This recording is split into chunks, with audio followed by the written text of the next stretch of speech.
BJP Trinamool সংঘর্ষে তুমুল উত্তেজনা ছড়ালো এলাকায়। জানা গেছে সোমবার দুর্গাপুরের 12 নম্বর ওয়ার্ডে আমরাই গ্রামে ব্যাপক উত্তেজনা ছড়ায় দুই দলের মধ্যে। বিজেপির ওপর হামলার অভিযোগ তৃণমূলের বিরুদ্ধে, এমনকি গাড়ি ভাঙচুরের অভিযোগ বিজেপির। এই ঘটনার প্রতিবাদে গ্রামের রাস্তায় বসে বিক্ষোভ দেখান বিজেপি কর্মীরা। থ্রেট দিয়েছে ফার্স্ট, ওইখানে বিজেপির লোক বসতে গেছিল, বলেছে কারা করছে এটা, কারা করছে? আপনাদেরকে মারধর করেছে, দোকানে বাইক ওখানে ভেঙে ফেলে দিয়েছে।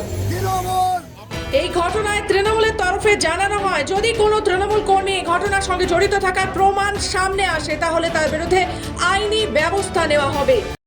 তৃণমূলের ছেলে হয় তো তার উপরে আমাদের দল থেকে ব্যবস্থা নেওয়া হবে। আর বিজেপি যদি অভিযোগ করছে, সেই অভিযোগ যদি আমাদের তৃণমূলের ছেলে হয় তাহলে কিন্তু তার উপরে দল থেকে অ্যাকশন নেওয়া হবে।